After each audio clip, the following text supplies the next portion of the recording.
नमस्कार। कभी सोचा है कि एक बड़ी कंपनी अपने हर एक रुपए का हिसाब कैसे रखती होगी? आज हम इसी की गहराई में उतरेंगे। हम अकाउंटिंग के दो सबसे जरूरी हिस्सों को समझेंगे। एक, वो पूरा प्रोसेस जिससे हर लेन देन अपनी सही जगह पहुंचता है, और दूसरा, वो नियम जो ये तय करता है कि किसी लेन देन को रिकॉर्ड करना कब है। तो एक बिजनेस को ये पता कैसे चलता है कि वो सच में मुनाफा कमा रहा है? सुनने में तो ये बड़ा सीधा सा सवाल लगता है ना, है ना? लेकिन सोचिए, जब हर दिन सैकड़ों हजारों लेन देन हो रहे हों, तो असली तस्वीर थोड़ी धुंधली हो सकती है। बस यहीं पर अकाउंटिंग अपना जादू दिखाती है। ये उस धुंध को हटाकर एक साफ सुथरी और सच्ची फाइनेंशियल कहानी सबके सामने रखती है। तो चलिए सबसे पहले इस प्रोसेस को ही जरा करीब से देखते हैं। इस पहले हिस्से में हम एक लेन देन यानी ट्रांजैक्शन के पूरे सफर को देखेंगे। एक छोटी सी रसीद से शुरू होकर कंपनी की सबसे जरूरी रिपोर्ट्स तक ये कैसे पहुंचता है, आइए जानते हैं। तो आखिर ये अकाउंटिंग प्रोसेस है क्या?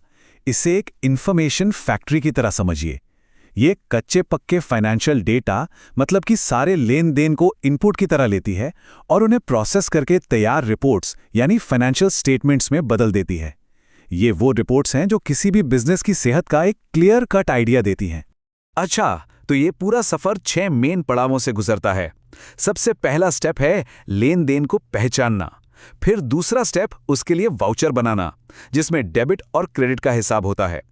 तीसरा स्टेप है इसे एक जर्नल में रिकॉर्ड करना, जो समझ लीजिए कि बिजनेस की एक रोज की डायरी है। चौथे स्टेप में जर्नल से एंट्री को लेजर में पोस्ट किया जाता है, जो हर एक अकाउंट का मास्टर रिकॉर्ड रखता है। पांचवा स्टेप आता है ट्रायल बैलेंस बनाने का, जिससे ये चेक होता है कि सारा हिसाब किताब बराबर है या नहीं। और फिर आखिर में इसी सारी जानकारी से कंपनी के फाइनेंशियल स्टेटमेंट्स तैयार होते हैं, जो असली कहानी बताते हैं कि प्रॉफिट हुआ या लॉस। तो अभी तक हमने ये तो समझ लिया कि लेन देन को रिकॉर्ड कैसे किया जाता है, पर अब आता है इससे भी बड़ा और जरूरी सवाल, उसे रिकॉर्ड कब किया जाना चाहिए। ये एक छोटा सा सवाल लग सकता है, लेकिन यकीन मानिए, ये एक चुनाव किसी भी कंपनी की पूरी फाइनेंशियल तस्वीर को बदल कर रख सकता है। जरा इस सिचुएशन को समझिए। मान लीजिए आपकी कंपनी मार्च के महीने में कोई सामान बेचती है, लेकिन उसका पेमेंट ग्राहक अप्रैल में करता है। तो अब सवाल यह है कि इस कमाई को मार्च की कमाई माना जाएगा या फिर अप्रैल की? क्या लगता है? इसी एक सवाल का जवाब हमें अकाउंटिंग के दो सबसे बड़े तरीकों की तरफ ले जाता है। एक है कैश बेसिस और दूसरा है एक्रूअल बेसिस। ये दो बिल्कुल अलग अलग फिलॉसफी हैं जो ये तय करती हैं कि किसी लेन देन को कब रिकॉर्ड करना है।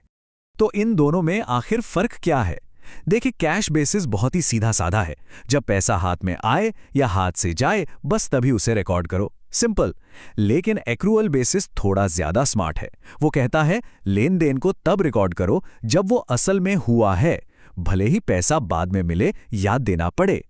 यही वजह है कि एक्रूअल बेसिस बिजनेस की एक सही और पूरी तस्वीर दिखाता है, और इसी वजह से कानून भी इसी को मान्यता देता है। तो असल दुनिया में कौन क्या इस्तेमाल करता है?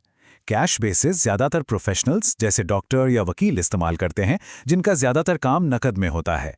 लेकिन इनके अलावा लगभग सभी बिजनेस, छोटे हों या बड़े, एक्रूअल बेसिस ही अपनाते हैं, क्योंकि यही उनकी असली फाइनेंशियल हेल्थ को दिखाता है। वैसे एक तीसरा तरीका भी है, जिसे हाइब्रिड या मिक्स्ड बेसिस कहते हैं। जैसा कि नाम से ही जाहिर है, ये दोनों का मिक्सचर है। इसमें इनकम और एसेट्स को तो कैश बेसिस पर रिकॉर्ड करते हैं, लेकिन खर्चों और देनदारियों को एक्रूअल बेसिस पर। हालांकि ये इन दोनों मेन सिस्टम्स के मुकाबले काफी कम इस्तेमाल होता है। तो अब जब हमने इन तरीकों को समझ लिया है, तो ये बात बिल्कुल साफ हो जाती है कि क्यों एक तरीका किसी बिजनेस की पूरी फाइनेंशियल कहानी को समझने के लिए दूसरे से बेहतर माना जाता है। इस बात को हम ऐसे कह सकते हैं कि एक्रूअल बेसिस किसी बिजनेस के परफॉर्मेंस की पूरी कहानी बताता है, सिर्फ एक चैप्टर नहीं। वो सिर्फ ये नहीं देखता कि कैश कब आया, बल्कि ये देखता है कि कमाई कब हुई और खर्चे कब हुए, भले ही पैसों का आना जाना बाद में क्यों ना हो। तो आखिर में सवाल यही बचता है, अगर किसी बिजनेस की अकाउंटिंग बुक्स उसकी कहानी बताती हैं, तो कौन सा वर्जन पूरी सच्चाई दिखाएगा, अधूरा वाला या पूरा? फैसला सीधा है।